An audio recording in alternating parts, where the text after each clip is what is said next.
Hello, welcome back to the Villa View. It's time for a post-match pint in association with Purity. Apologies for the tardiness. I would love to say that it was all Neil's fault, but it wasn't. It was me trying to get myself set up. An absolute disgrace. This show is in association with Purity Ale. If you want to get 10% off, then if you use the code hashtag VillaView, you will get 10% off at the checkout. Let's bring Neil in, as this is not a drill, Neil. Aston Villa have won a game of football. It feels like it's been forever. It probably actually hasn't been that long, but it was 1 win in 8 or 1 win in 9. So things were getting a little bit desperate. But they went to Brighton, and as I predicted, they won 2-0. I think I predicted that they would win 2-0. Yeah. No, you said I went back and checked. You said 2-1. Yeah, I know. I said 2-0. I said, yeah. Yeah, I went back and checked. Well, yeah, look, a win's a win. And I think the biggest thing with regards to this was that, we won. We didn't need to make wholesale changes to the playing personnel, but the tweaks to the formation, the tweaks to the setup, and I suppose really, if we're really to be honest as well, a lackluster Brighton performance really went in our way, and I think we're at the stage where we just needed a win, something to give the team a bit of confidence, something to lift the doom and gloom, and it's something to build on. I think going into Southampton and Arsenal. Yeah, there was a bit more steel in there, wasn't there, at the weekend? I suppose it's not something that really could have been added in for the Watford game. So the type of display we put in at the weekend, that wouldn't have really made a difference against Watford. I wouldn't have thought. I think the game would have gone the same way. But we added the steel against Brighton, who obviously like to have a bit more of the ball. They like to play a little bit higher up. But Steven Gerrard as well, I suppose he did. I think he changed the system looking at it. He made changes. We got 2 up top, Coutinho behind Ings and Watkins. Fullbacks, even though Matty Cash scored, not bombing on quite as much. And then that enabled John McGinn to have his best game probably since Leicester at Villa Park. So everything that Steven Gerrard did kind of came together quite nicely on Saturday. I agree. Yeah, I agree. He got more out of the midfield, which is what everybody wanted. And we didn't have Luka Dean as being our highest position player on average. So, little bits like this. And also, we didn't cross the ball ad nauseum as well, trying to fashion chances. And I think that was a big piece in the Watford game, was that we crossed balls in there, hoping that they'd make a mistake that we could capitalize on. And that's okay. That's not an awful tactic. But, when you've got people like Coutinho, Ollie Watkins, Ings, and those playing up top, you should be able to fashion some chances. I do think that the complexion of this game was completely and utterly blown out of the water and changed with the fact that Matty Cash scores a goal in 17 minutes. We go in 0-0 at halftime, or we don't get that early goal. I think that we're a very, very different proposition, and doubts begin to stream back into our minds. But specifically when the fact that we didn't have the ball an awful lot within the game. But Matty Cash scores an absolute belter. He won't score many better goals than that. I suppose I probably said that after the Everton game when he scored that goal too. But this one was better, and it was fantastic to get that early goal, because I think Aston Villa need that. I think we needed that, should I say, because we hadn't scored in the last 2 games. And then Ollie Watkins scores from a speculative pass from Tyrone Mings. I'm not thinking that Mings. You should be on Match of the Day with that kind of wording. I think a lovely ball over the top. It was perfect. I actually think, when you look at it, and Aston Villa released a view from, it was like someone who was sitting on the sideline. I just saw it. Yeah, that was brilliant. But what you see from Watkins there, Watkins looks over his shoulder and completely sells the defender. I can't remember who it was. Was it Cucurella? Absolutely, completely sells him. Cucurella was looking at Watkins to see where he was, and next thing before you know it, Watkins had him spun and was gone. It was like whoever the defender was, I can't remember who it was, just wasn't even watching the ball at all. He was just trying to play Watkins, and it was great. It was a lovely turn, and something that Ollie Watkins, I've been critical of him previously as being kind of one-on-ones, but he stuck it. He absolutely stuck it, and there was no stopping that shot. So 2 good goals, 2 really nice goals, and 2 goals that came at very, very good and opportune times that allowed us to control the first half after 17 minutes. And then secondly, it allowed us to control the second half, because we were under a bit of pressure in the second half as well, albeit that they didn't get too many shots on target. We couldn't get hold of the ball. So that second goal really dug us out, I think, and I know it made me feel an awful lot better about the game, and I was able to enjoy the last 20 minutes then. Yeah, it felt quite comfortable, didn't it? Probably the last third, the last quarter of the game, you were never really worried that Brighton were going to get back into it at all. Even when Danny Ione scored against Aston Villa, Welbeck entered the pitch, you still weren't too concerned. Actually, you probably should have done a little bit better with the header. It was quite a strange header from him in the end. Let's just talk about Matty Cash a little bit then. Probably, I would say, one of Aston Villa's most consistent performers. And before he scored, he actually made two really bits of critical defending, some really good defensive contributions from him. And people sometimes question Matty Cash, question the fullbacks, but all through the season, probably other than Ramsey, I would say he's been our most consistent performer. My criticisms of Matty Cash don't come in defence at all. And what they are is that how in the hell, in the name of God, has he not won a penalty this season? Because sometimes when he gets to the box, he almost backs back again to give himself space to cross the ball. And that comes with my inherent, I suppose, frustration at the amount of crossing of the ball that we do at times, when Matty Cash should just be, taking the next step. And if he's going to be that far up the field, try and take on a fullback. If you win a corner, you win a corner, but you may win a penalty. And that's my criticism of Matty Cash. But no, in defense, he's really, really solid. He loves that tough tackle. He's got very, very good positioning. But in defense and in attack, I think over the two games, the Newcastle and the Watford games, he probably favored the attacking positions an awful lot more, but I think that was more tactically than what the team were told to do, than something maybe he naturally did. So I'm not going to be too harsh on him from that point of view. But look, he came up trumps at the weekend. He's all right back. No one wants to see him go anywhere. And, he's pushed on with Aston Villa to kind of make that position his own, considering he wasn't the natural right back at Nottingham Forest either. He played there, I think, for just shy of a season before moving to Aston Villa. And he's developed into one of these new age right backs that have taken the Premier League by storm. So well done to him. And 2 goals from the right back position is so far this season is a nice return. That's 2 more than last season as well. But I mean, we call him the Polish Cafu. This is meant as a compliment. I'm not sure it's going to be taken as one. I'd say he's the Polish Gary Neville. I think he's very, very reliable. I mean, I think Gary Neville's the best right back that's played in the Premier League. So that it is a compliment from me. I think, he's not blessed with rapid pace, but he's athletic. He's got good delivery. He defends first, in my opinion, which still, even in the modern day, is what I want from a wing back. He deals with most things that come his way, always on the overlap. He just doesn't do anything that's particularly spectacular, but he's reliable. So as I say, for me, the Polish Gary Neville, and that is meant as a compliment. Gary Neville was the king of the overlap. You had to. Yeah, exactly. He's got a podcast called The Overlap. Yeah, he had to be, because he had Beckham playing in front of him. So it was. But I actually don't mind that comparison with Matty Cash. I don't mind it as well, because you can see his game is very get vertical, like Gary Neville did. And maybe that is something that needs to be done. As I say, when he does overlap, what I'm trying to say here is that we don't really kind of get him into situations like that, because he just literally just runs forward and almost becomes another winger, whereas he's not really that overlapping player within the system. But if he turns out anyway as good as Gary Neville did, and we have as much success within the team as Gary Neville did with those Manchester United teams, then we'll all be calling him. We'll be calling the next player that comes along the English Matty Cash.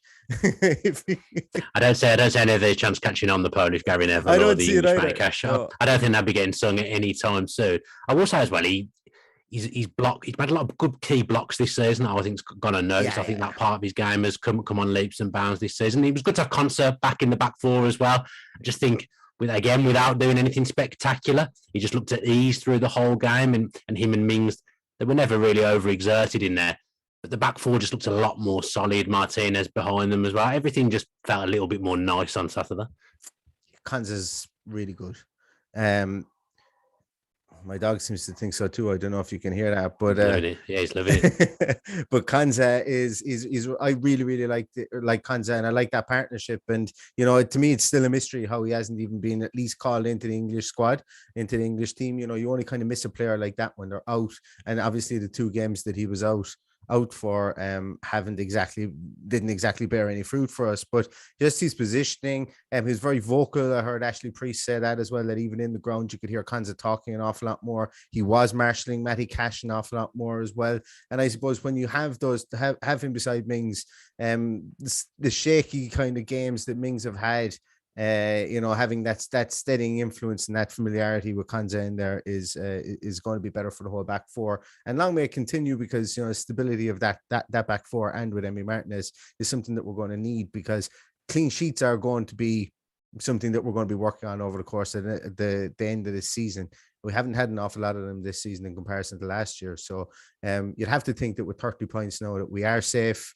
We're not going to, we may not get too far north of 40 points this season. But the strange thing about that is that we could finish in the same position as we did last year, with a lower points total.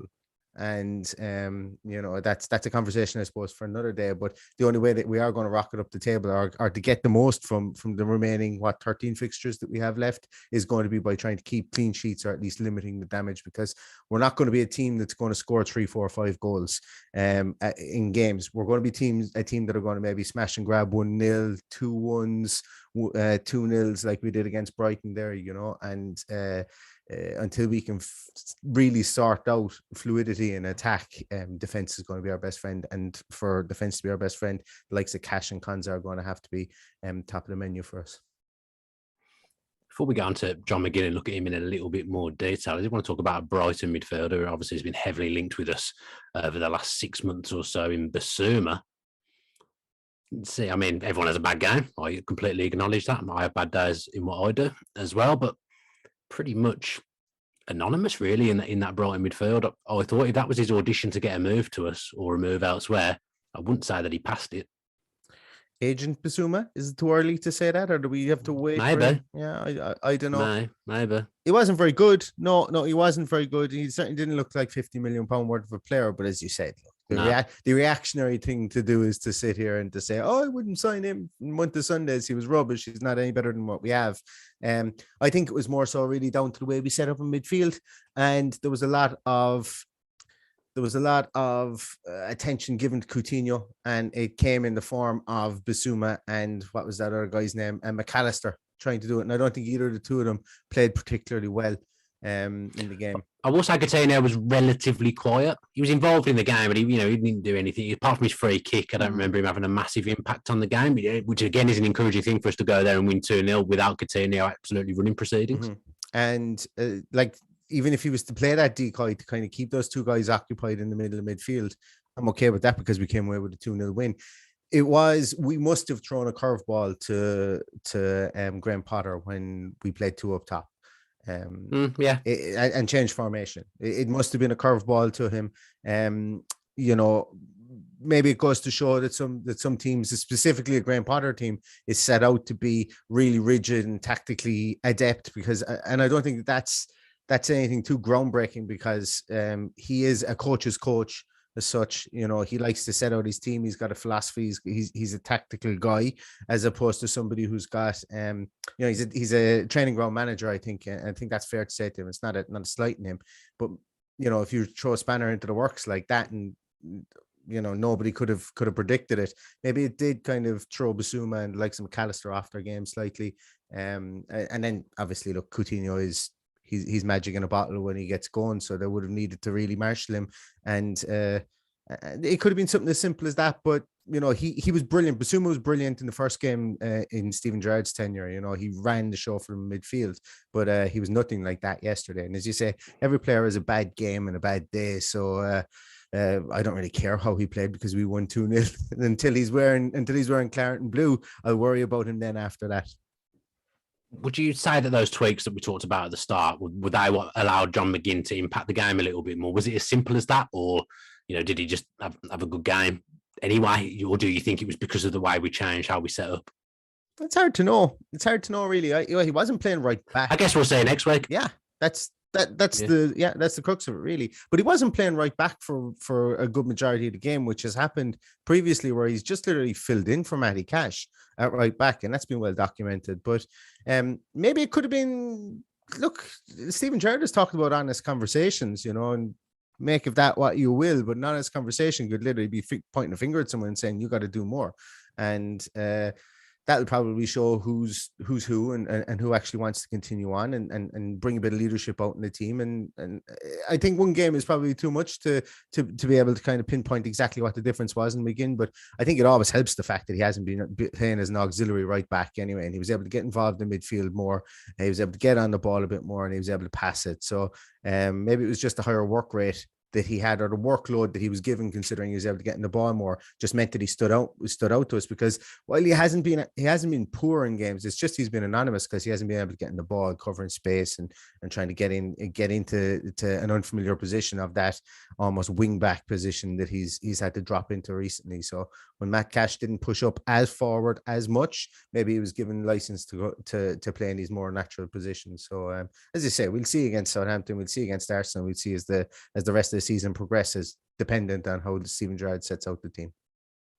Yes, a tough game next week. Southampton, they're still absolutely flying, unfortunately, going into the game at Villa Park on Saturday. I mean, I won't give the whole thing away because Greg will tell me off. But yeah, Greg, who I work with for The Athletic, he did a piece this morning. And basically, but there's been a lot of things going on behind the scenes at Bodymore this week. And one of the things has been working on the distances between the defence and the midfield and the attack. Yeah. And you could see it was a bit more compact, wasn't it? And I think that's probably one of the things that suited McGinn, because when you're a bit more compact, it enables him to influence the game defensively. And he's actually better at winning the ball back than I think he gets credit for.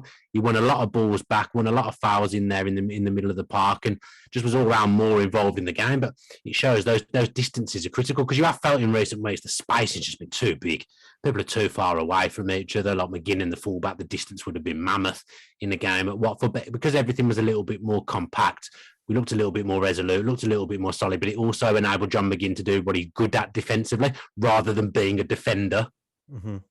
Yeah, and even simple things with the spacing of players and the spacing of different lines is that, when you don't have, or when you come under pressure, you don't have to pull out a whirly of a pass, without having to go backwards, if that makes sense. So if you're spacing between, it just kind of kept you ticking along in there as well, didn't we? Yeah. And that's exactly it. So like, the spacing allows you not to get isolated. If you don't get isolated, you don't have to panic. If you don't panic, you don't make a catastrophic pass, or make a massive mistake. So if you can limit your panic levels to 30 or 40, 20 or 30% even, as opposed to having them at high alert the whole time, because you feel like you are isolated, well then naturally, you're going to be more comfortable on the ball. But also what I liked about that is when McGinn was pushed infield a small bit more, when he does get the ball, he is able to kind of, sometimes he plays this little pass to himself, just passes out into space and runs onto it, almost like schoolyard soccer, that you see. But he's little things like that, and that's why I've always kind of said that the Stephen Gerrard tactic just needs small tweaks. It doesn't need to be burnt down and completely remade again. Little tweaks like that. And it was always, for me, it was going to be spacing. It was going to be set up and average positions of our full backs, making sure that we can, that we get runners off the shoulder in attack, and that we've got somebody that's able to link midfield and the two centre halves, to have a pivot player back in there. And I think those small changes really worked, because Luis, and I know we're talking about McGinn there, but Luis, well, he didn't have a massive game. He was able to get back in between the two centre halves, take the ball from them, and just distribute it. And he had, I can't remember the exact statistic yet, but he had a really good pass success rate from memory, which is always good, because like that. He did that one horror pass though, didn't he? And that, unfortunately for him, that's the only bit I can remember from the game for him. That's what happens, isn't it? Absolutely. Yeah, he just literally just passed it as it completely saw the wrong shirt and passed it to the wrong guy. But yeah, look, work in progress. I think that midfield is still a work in progress for sure. But Rome was built in a day, and hopefully they progress on from this. Tough one against Southampton coming up, because of the weird formation they play, and it never favors the midfield because of it's just such a crazy formation that they play. But yeah, here's hoping that we see that they can build upon that. They can match them for their work rate in there. What did you make of Ings and Watkins then? That's been a work in progress all season. Not much progress being made overall, but to win the game with them playing as a front two against Brighton, that's a positive. And I don't think it worked massively and link up loads through the game, I would say, from memory, from watching that game on Saturday. But You know, when Watkins scores, Ings is the first man on the scene. You know, they clearly like each other. We just need to try and suss it out and get it working, because if we can, there's two good goal scorers there. I still maintain Ings is one of the most lethal finishers in the Premier League. I just don't think he's had loads of chances in an Aston Villa shirt. You know, in the main, the ones he's had, except for the one where he hit the post the other week, I think he has took them away. It's not like he misses loads when he's on the pitch. I just think we still don't really know how to get the best out of him and service him. Yeah, I'd agree. I remember I did a podcast when we signed Danny Ings with Southampton Sporting Podcast, and they said that, you know, he's not a striker that plays right up top on the line of defenders. You know, so he's not a sole striker essentially, and that he would have played up top an awful lot with Shea Adams and a couple of other strikers. Now I can't remember the exact conversation, but I always kind of do come back to that, and I always kind of think of it whenever I see him trying to win a ball with his back to goal and stuff like that. But when you look at himself and Watkins, neither of the two of them are that type of player. And I think that when the two of them have played together, because one of them isn't comfortable playing in that position, and then the other person is kind of more like a sniper that snipes around the fringes.